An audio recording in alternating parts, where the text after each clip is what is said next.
friends and fellow guitar gear nerds.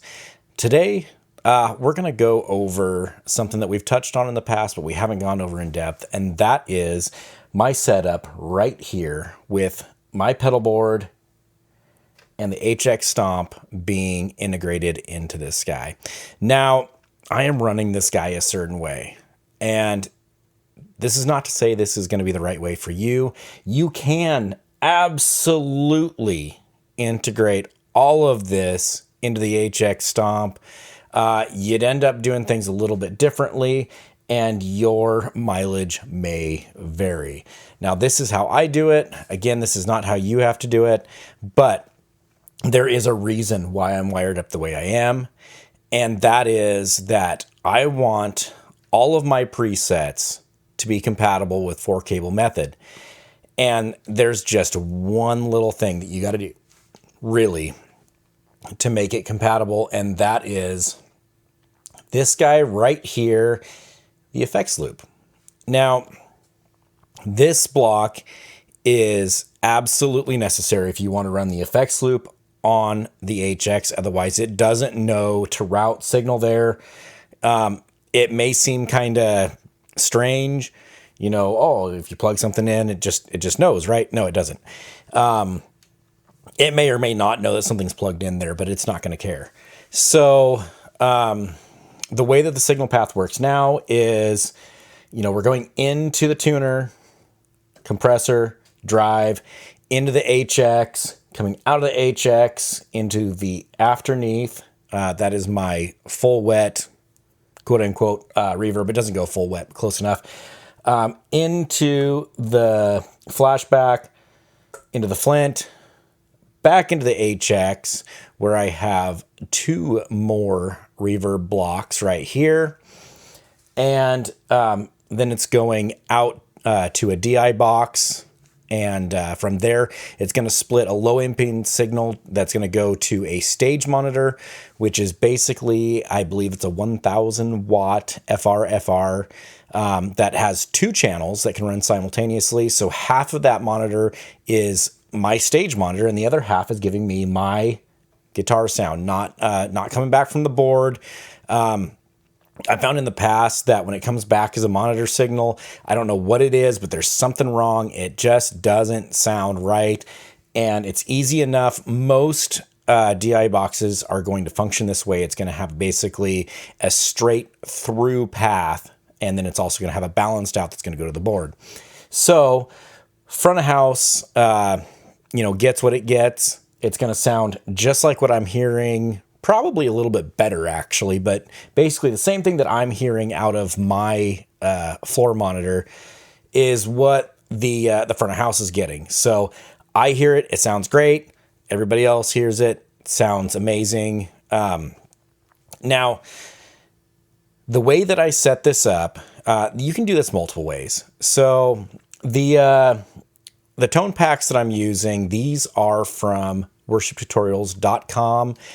They have a wonderful YouTube channel, and you can go to their website. They've got the packs for the HX Stomp. They've got it for the Helix. They've got it for, basically all the Line 6 HX products. They have it for Axe Effects. I believe they also do Kemper profiles. They've got a lot going on. So, you guys are going to want to check them out. Now, the pack that I got was, I believe it's called the Essentials pack. It has a ton of different amps. There's, you can buy a lot of these by themselves. Really, I only use the one at this point. I've used, basically all of them at one point or another. The one that I've landed on is the Matchless. I mean, of course, I'm going to land on an amp that is so expensive I'll never be able to buy one myself, but, it works for this situation. It sounds amazing on stage. It sounds, it's just great. It's absolutely great. It's exactly what you want in an amp, especially, for the praise and worship kind of thing. So, again, that's what I landed on. You may land on something different. It's no big deal. Anyway, getting back to the topic at hand. So this effects loop block. So if you want it to be more like what would you have on a live amp, you would take this block and you would move it over here. So not exactly the same. There's not really a way to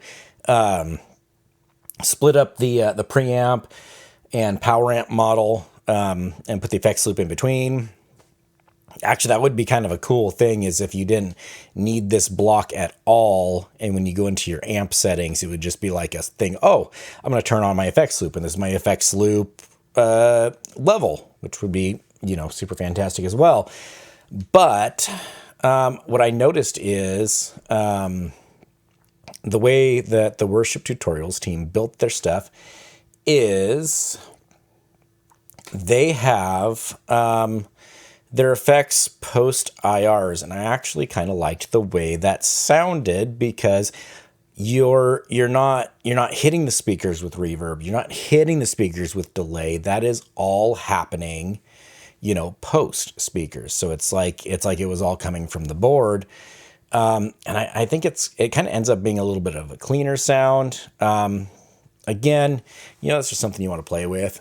You know, it's something that, you know, mess around with it, see what you like. If you are not running 4-cable method, which I guess I did not explain how that works. So, in short, the 4-cable method, again, we're going into the tuner, we're going into the compressor, into the drive, into the HX Stomp. From the Stomp, we're going to hit the front of the amp. Then we're going to hit from the amp send, we're going into the HX Stomp. And then we're going to hit our afterneath, into the flashback, into the flint, back into the Stomp, and back into the amp's return. It seems daunting. It kind of is sometimes. And that is the reason why we built this guy. Basically because we're messing with these two down here. It's kind of a pain to pull wires out and feed cables through and do all those things. So when we get it all set up, and I do need to finish making up the rest of the cables, and which we're going to do a video on that, because I've got a jig that I want to show you guys, and it's going to make things a lot easier if you are making your own cables. But I digress. So this guy's going to get mounted up underneath the board. You know, we'll get all of our cable runs plugged into it. There will be a short jumper that's going to go through a couple of these connections here. And we may not even use all three. It's really not necessary to, but we have the option. It gives us some expansion, and that's great. But basically all we need is a couple of these connections and a jumper. You pull the jumper, and then you go to your 4-cable method. You go right back to it. It's not a big deal. Everything's super fast, and it's super, super functional.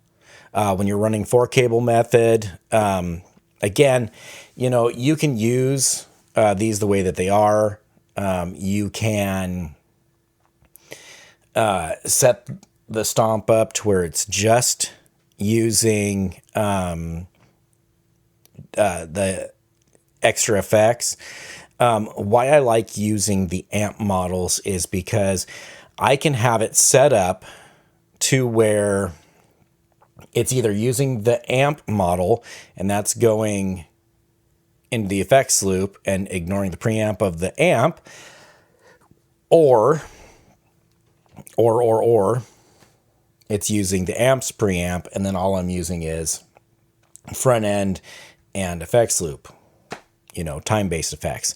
So, and that is much, much, much more complicated. It's not what I actually do a lot of the time. So we'll get into that later. Absolutely, we will get into that later. The biggest thing is what you need to remember if you're going to be set up the way that I am, and you want your delay to be in the right place for one, and you do not want to use the delay that is given to you and have all of this going on. That is the one block that you need. And so I just removed the delay blocks. Sorry guys, but it just didn't work out. I removed that delay block and replaced with the FX loop, and it actually gave me enough DSP to run 2 reverbs on most of these presets. Now, with that, I think that is going to do it for today. If you guys have any questions or comments or anything, please feel free to leave those below. And if you haven't done so already, please be sure to hit the like and subscribe button. It does more for the channel than you will ever know. And with that, I'm out of here, and you guys have a wonderful day.